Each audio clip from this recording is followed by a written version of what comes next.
दानापुर में हर साल होने वाले जल जमाव की समस्या को लेकर स्थानीय विधायक रामकृपाल यादव एक्शन मोड में नजर आ रहे हैं। बरसात के मौसम में लोगों को होने वाली परेशानियों से निजात दिलाने के लिए प्रशासन और जनप्रतिनिधियों के साथ मिलकर बड़ा प्लान तैयार किया जा रहा है। इसी को लेकर दानापुर एसडीओ कार्यालय में एक अहम बैठक आयोजित की गई।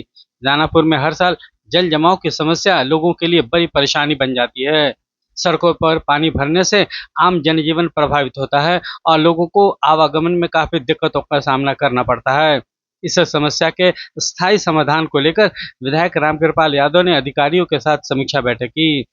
एसडीओ कार्यालय में आयोजित इस बैठक में नगर परिषद, जल निकासी विभाग और संबंधित अधिकारियों ने हिस्सा लिया। बैठक में जल निकासी व्यवस्था को दुरुस्त करने, नालों की सफाई, पंपिंग व्यवस्था और संवेदनशील इलाकों में विशेष तैयारी को लेकर चर्चा की गई। विधायक रामकृपाल यादव ने कहा कि हर साल जल जमाव की वजह से लोगों को परेशानी झेलनी पड़ती है। इसे देखते हुए इस बार पहले से तैयारी की जा रही है ताकि बरसात के समय दानापुर की जनता को किसी तरह की दिक्कत का सामना न करना पड़े।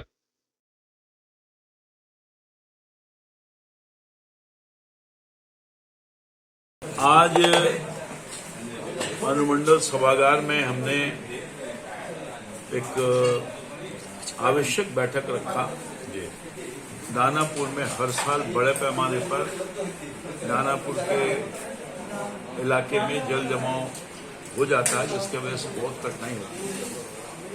दानापुर में ज़्यादा होता है और दानापुर का जो भाग्य विधानसभा का खगोल उसमें थोड़ा कम होता है, नई कॉलोनी में थोड़ा हो जाता है। तो सबकी चिंता मैंने किया और जो साहब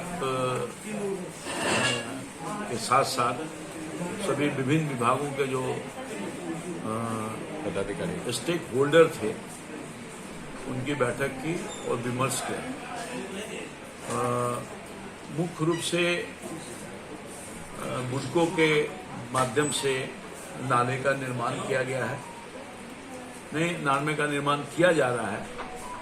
इसका कार्य बहुत शुरू है, उसके लिए भी मैंने ध्यान आकृष्ट करवाया। कार्य जल्दी करवाओ भाई, समय सीमा के अंतर्गत।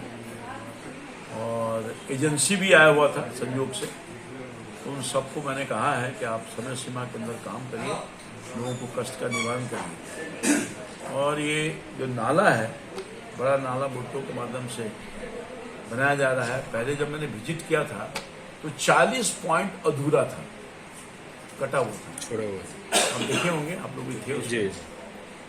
तो अभी तक तो 20 पॉइंट को पूरा कर दिया और इन्होंने कहा है कि 15 जून तक 20 पॉइंट जो अधूरा है उसको भी हम कंप्लीट कर देंगे, तो नाला बिल्कुल ठीक ठाक हो जाएगा।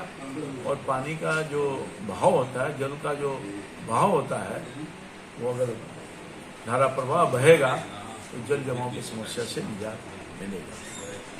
ये विभिन्न स्थानों पर पिछले बार जल जमाव से निपटने के लिए नगर परिषद के माध्यम से 22 स्थानों पर बड़े पंप लगाए गए थे और इस बार का जो प्लान है वो 55 जगह पर बड़े पंप लगाए जाएंगे।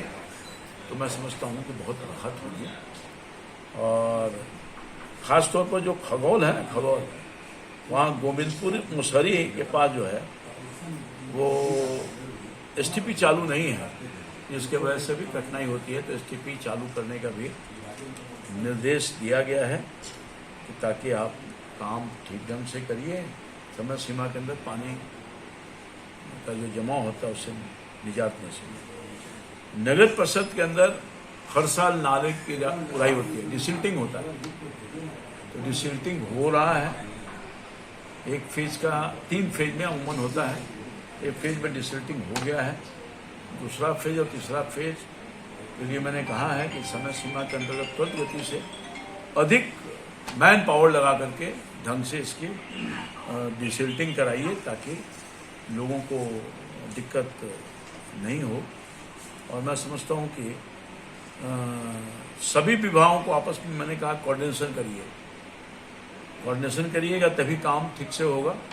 नहीं तो डिफरेंट विभाग, हमारा काम नहीं है, ये हमारा काम नहीं है, ऐसे नहीं काम चलेगा। सामूहिक रिस्पॉन्सिबिलिटी है कि सब लोग मिल करके जल जमाव से लोगों को निजात दिलाइए उनकी समस्या को दूर करिए। और मैंने कहा है कि अपने मंडल अधिकारी को कि आप सब इसको कोऑर्डिनेट करिए, आपके निगरानी में सब काम संपन्न होगा और लगातार मॉनिटरिंग करते रहिए।